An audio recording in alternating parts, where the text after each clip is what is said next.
والکاظمین الغیظ والعافین عن الناس واللہ یحب المحسنین۔ صدق اللہ العظیم۔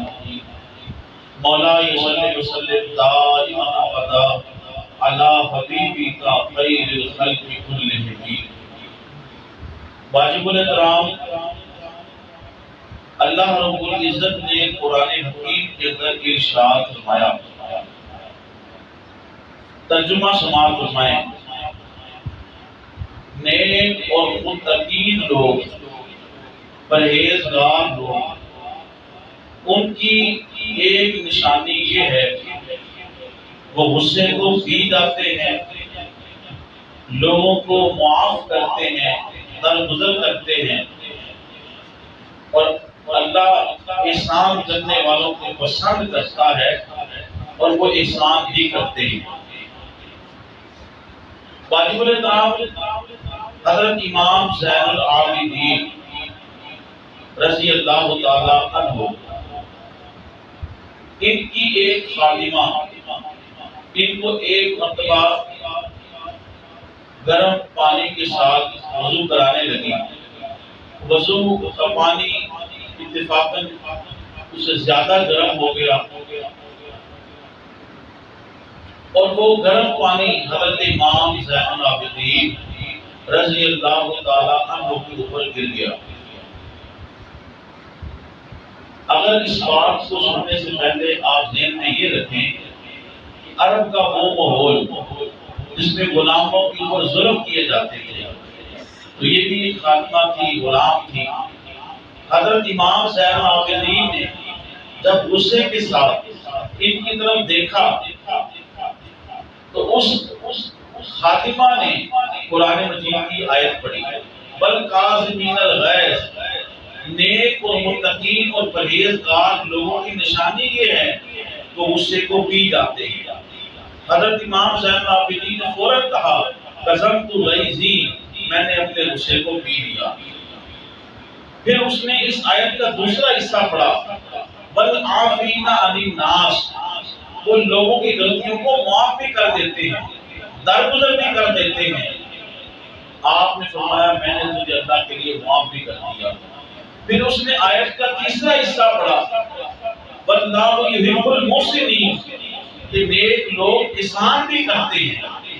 آپ نے فرمایا میں نے اپنے غصے کو اللہ کے لیے پی لیا، میں نے تجھے معاف بھی کر دیا، اب میں اللہ کی رضا کے لیے تجھے آزاد کر دوں گا۔ اب اندازہ کریں، یہ ہے متقین اور پرہیزگار لوگوں کی نشانی۔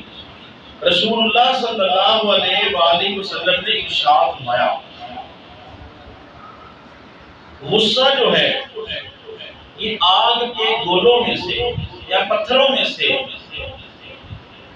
ایک پتھر ہے، یا یوں کہہ رہے شیطان ہے۔ جب تم میں سے کسی کو غصہ آئے، اگر وہ کھڑا ہے تو وہ بیٹھ جائے، یہ حدیث پاک ہے، اور اگر وہ بیٹھا ہوا ہے تو اسے چاہے لیٹ جائے۔ صوفیہ کرام فرماتے ہیں جب اسے شدید غصہ آئے تو وہ وہاں سے چلا جائے اور وضو کرے فوراً، اس کی برکت سے بھی اللہ تبارک و تعالیٰ اس کے غصے کو دور فرما دے گا۔ رسول اللہ صلی اللہ علیہ وآلہ وسلم نے ارشاد فرمایا، تم غصے سے بچو، کیونکہ غصہ جو ہے انسان کے دل میں آگ لگا دیتا ہے۔ کیا تم نے دیکھا نہیں کہ جب کوئی بندہ تم میں سے غصے میں ہوتا ہے تو اس کی آنکھیں سرخ ہو جاتی ہیں؟ تو اگر تم میں سے کسی کو غصہ آئے تو وہ لیٹ جائے، یعنی اگر کھڑا ہے تو بیٹھ جائے، بیٹھا ہے تو لیٹ جائے۔ حضرت ابو امامہ باہلی رضی اللہ تعالیٰ عنہ رسول اللہ صلی اللہ علیہ وآلہ وسلم سے یہ روایت فرماتے ہیں، جس نے اپنے غصے کو پی لیا اور وہ قدرت رکھتا ہے کہ وہ اپنے غصے کو نکال سکے، لیکن اس نے ایسا نہ کیا، اللہ تعالیٰ اس کے دل کو قیامت کے دن اپنی رضا سے بھر دے گا۔ نبی کریم صلی اللہ علیہ وآلہ وسلم نے اپنے صحابہ سے پوچھا، اے میرے صحابہ بتاؤ طاقتور کون ہے؟ صحابہ نے عرض کیا یا رسول اللہ صلی اللہ علیہ وسلم جو دوسرے کو بچھاڑ دے، شکست دے دے۔ حضور نے ارشاد فرمایا نہیں، فرمایا طاقتور انسان وہ ہے جسے غصہ ہو اور وہ غصہ نکالنے پہ قدرت بھی رکھتا ہو اور وہ اپنے غصے کو پی جائے۔ حضور نبی کریم صلی اللہ علیہ وآلہ وسلم نے فرمایا وہ سب سے زیادہ طاقتور انسان ہے۔ رسول اللہ صلی اللہ علیہ وآلہ وسلم نے ارشاد فرمایا جس میں یہ تین چیزیں نہیں ہیں وہ ایمان کی حلاوت کو نہیں پا سکتا، ایمان کی چاشنی کو نہیں پا سکتا، ایمان کی لذت حاصل نہیں کر سکتا۔ پہلا فرمایا علم، ٹالرنس، بردباری، عفو و درگزر۔ جس بندے کے اندر علم نہیں ہے، معاف کرنا نہیں ہے، درگزر نہیں ہے، فرمایا کہ وہ ایمان کی لذت کو نہیں پا سکتا، کیونکہ علم کے ساتھ، بردباری کے ساتھ وہ جاہل کا مقابلہ کرتا ہے۔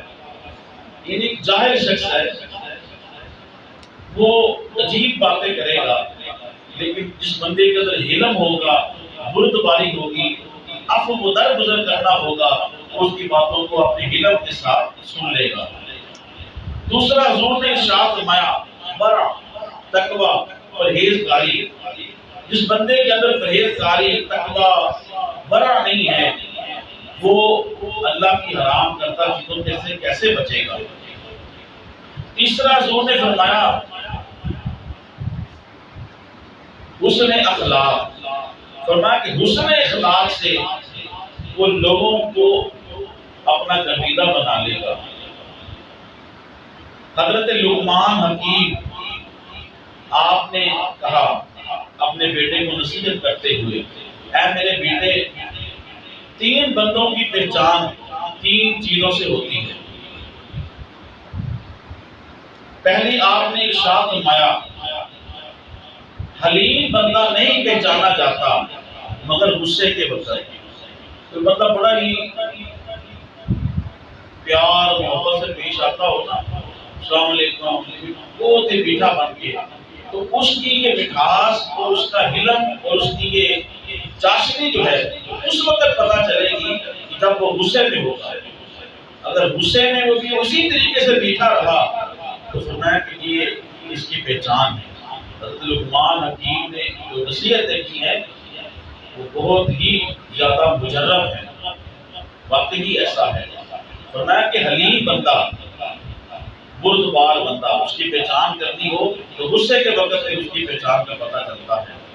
دوسرا فرمایا بہادر بندہ، اس کی پہچان ہوتی ہے میدان جنگ میں۔ تیسرا فرمایا بھائی کی پہچان حاجت کے وقت ہوتی ہے۔ ویسے تو ہر بندہ ہی کہہ دیتا ہے میں تیرا بھائی، میں تیرا بھائی۔ فرمایا کہ بھائی کی پہچان اس وقت ہوتی ہے جب اس کو ضرورت پڑے، ضرورت کے وقت بھی پتہ چلتا ہے کہ یہ واقعی میرا بھائی ہے کہ نہیں بھائی۔ تو کیا خوب انہوں نے نصیحتیں کی۔ واجب الاحترام سیدنا ابو ہریرہ رضی اللہ تعالیٰ عنہ روایت ہے، راوی روایت کرتے ہیں ایک آدمی نے حضرت سیدنا ابوبکر صدیق رضی اللہ تعالیٰ عنہ کو برا بھلا کہا، گالیاں دی۔ رسول اللہ صلی اللہ علیہ وسلم بھی پاس بیٹھے ہوئے تھے۔ حضرت ابوبکر رضی اللہ تعالیٰ عنہ خاموش رہے، نبی کریم صلی اللہ علیہ وآلہ وسلم بھی خاموش رہے اور بیٹھے رہے۔ اور جب وہ آدمی آپ کو برا بھلا کہنے کے بعد ابوبکر رضی اللہ تعالیٰ کو برا بھلا کہنے کے بعد خاموش ہو گیا تو پھر ابوبکر بولے رضی اللہ تعالیٰ۔ حضرت ابوبکر نے ان کو جواب دیا۔ جب حضرت ابوبکر رضی اللہ تعالیٰ نے اس کی بری باتوں کا اس کو جواب دیا، حضور وہاں سے کھڑے ہو گئے، حضور وہاں سے کھڑے ہو کے چلے گئے۔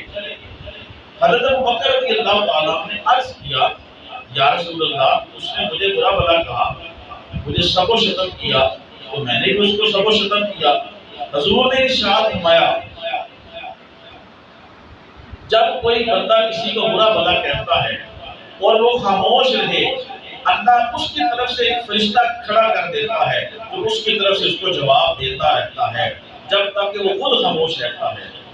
اور جب وہ بندہ خود جواب دینے لگتا ہے تو فرشتہ چلا جاتا ہے اور وہاں پہ ایک شیطان آ کے کھڑا ہو جاتا ہے، شیطان بیٹھ جاتا ہے۔ رسول اللہ فرماتے ہیں وہاں سے اس لیے چلا گیا کہ وہاں پہ اب شیطان آ گیا تھا اور میں وہاں نہیں ٹھہر سکتا کہ جہاں پہ شیطان ہو۔ اس کا مطلب یہ ہے کہ انسان اگر کوئی برا بلا کہے، گالی نکالے، تو اس کا وبال اسی کے اوپر ہے، اس کا وبال اسی کے اوپر ہے۔ انسان اسے تھوڑی دیر کے لیے برداشت کر جائے گا تو بہت بڑے حادثات سے اور بہت ساری چیزوں سے انسان بچ جاتا ہے۔ واجب الاحترام، رسول اللہ صلی اللہ علیہ وسلم کا گزر ایک ایسی قوم سے ہوا جو بڑے بڑے وزنی پتھر اٹھا رہے تھے۔ تو صحابہ کے اس عمل کو دیکھ کے کہتے ہیں کہ یہ بڑے بہادر ہیں۔ حضور نبی کریم صلی اللہ علیہ وآلہ وسلم نے ارشاد فرمایا میرے صحابہ میں تمہیں ان سے بھی زیادہ بہادر شخص کا نہ بتاؤں؟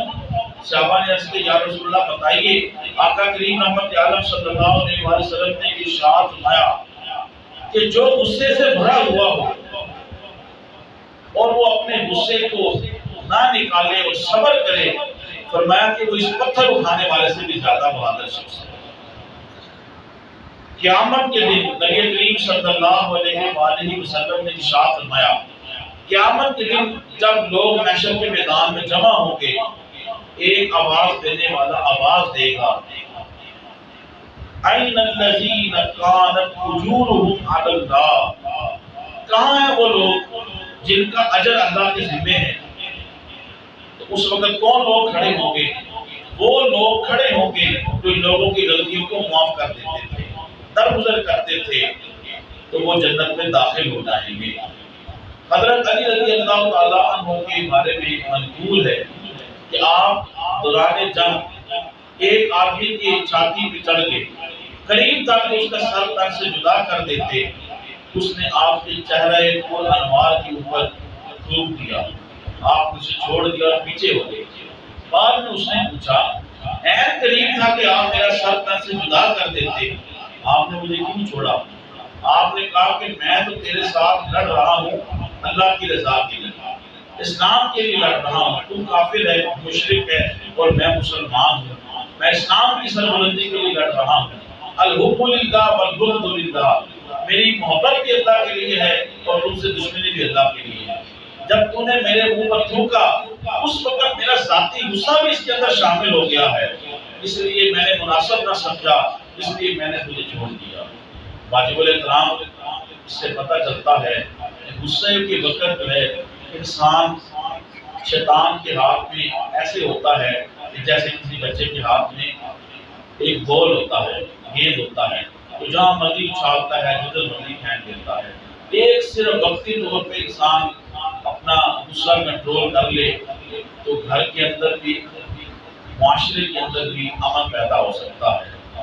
آپ نے دیکھا ہوگا چند دن گزرتے ہیں تو میاں بیوی ابھی نئی نئی شادی ہوئی ہے یا کئی سال ہو چکے ہیں شادی کو، تو غصے میں جی تینوں طلاقیں دے دیتے ہیں اور پھر مفتیوں کے پاس بھاگتے ہیں۔ واجب الاحترام، ایک تھوڑا سا انسان صبر کر جائے اور برداشت کر جائے اور یہ نہ سمجھے کہ میری اس میں کوئی عزت کم ہو رہی ہے۔ بہت سارے معاملات کے اندر میں اور آپ اپنی زندگی میں ہم سب اپنا احتساب کریں۔ سابقہ زندگیوں میں ہم نے کئی مرتبہ غصہ کیا، اس وقت ہمیں یہی سمجھتا ہے کہ میں ہی حق پہ ہوں، لیکن بعد میں ہمیں اس کے اوپر ندامت ہوتی ہے، شرمندگی ہوتی ہے۔ اس لیے انسان کو غصے سے بچنا چاہیے۔ ہم نے جس جگہ رہنا ہے، جس عورت کے ساتھ زندگی گزارنی ہے، جن بچوں کی ہم نے کفالت کرنی ہے، تو غصہ کرنے کے بعد بھی کرنی ہے۔ اس لیے بہتر یہ ہے، ہاں ماں باپ اپنے والدین کو غلطی پہ سمجھائیں، اس کی اچھی تربیت کریں، وہ ایک الگ بات ہے، لیکن انسان کا اتنا غصہ پیک پہ چلا جانا کہ جو پھر انسان کل غیر شریک یا غیر قانونی حرکات کر بیٹھے، پھر بعد میں ندامت ہوتی ہے۔ تو اللہ تعالیٰ کی بارگاہ میں دعا ہے اللہ تعالیٰ کو شیطان کے شر سے محفوظ فرمائے اور اللہ تعالیٰ ہمیں حلیم بنائے، اللہ تعالیٰ ہمیں عفو و درگزر کرنے والا بنائے، اللہ تبارک و تعالیٰ ہمیں غصے سے محفوظ و معمون رکھے، اللہ تبارک و تعالیٰ عمل کرنے کی توفیق عطا فرمائے۔ اللہم صلی علی سیدنا مولانا محمد وعلى آل سيدنا ومولانا محمد وبارك وسلم علیہ۔ مالک کریم تیری توفیق سے رمضان شریف کا روزہ رکھا، نماز فجر با جماعت ادا کی، درس کو سنا، اپنی بارگاہ میں شرف قبول عطا فرما۔ مالک کریم ہمارے صغیرہ کبیرہ گناہوں کو معاف فرما، بیماروں کو شفاء کاملہ عاجلہ عطا فرما۔ مالک کریم جو مسلمان چلے گئے ان کی کامل مغفرت فرما۔ مالک و مولا جو پریشان آئے ان کی پریشانیوں کو دور فرما۔ رمضان شریف کی برکت سے بے اولادوں کو صاحب اولاد بنا۔ مالک و مولا رمضان کی برکت سے جو تنگ دست ہیں، پریشان ہیں، بے اسباب ہیں، مالک و مولا بے روزگار ہیں، رمضان کی برکت سے مالک و مولا انہیں صاحب روزگار بنا، انہیں برکت وسعت کشادگی عطا فرما۔ مالک و مولا جس طرح انہیں جن لوگوں کو ثانی عطا کی، مالک و مولا سحر و افطار میں بے شمار دنیا کی نعمتیں میسر آئیں، مالک و مولا کا شکر ہے۔ وہ لوگ جو ان نعمتوں سے مالک و مولا محروم ہیں، مالک و مولا ان کے دسترخوان کے اوپر بھی وسعت اور تمام نعمتیں عطا فرما۔ مالک و مولا سب کی گھروں پر اپنا فضل و کرم فرما، ہمارے مسلمان بہن بھائیوں پہ اپنا فضل و کرم فرما، پورے امت مسلمہ کی خیر فرما۔ فلسطین کے اندر، مقبوضہ کشمیر کے اندر، حسینیہ چچینیہ کے اندر، جہاں جہاں بھی ہمارے مسلمان بہن بھائی ظلم و ستم کا شکار ہیں، ان کے سحر و افطار خوف کے اندر ہیں، مالک و مولا انہیں بھی آزادی نصیب فرما، ان کی مدد اور نصرت رحمی فرما۔ صلی اللہ تعالی علی خیر خلقہ محمد وعلی آلہ وصحبہ اجمعین برحمتک یا ارحم الراحمین۔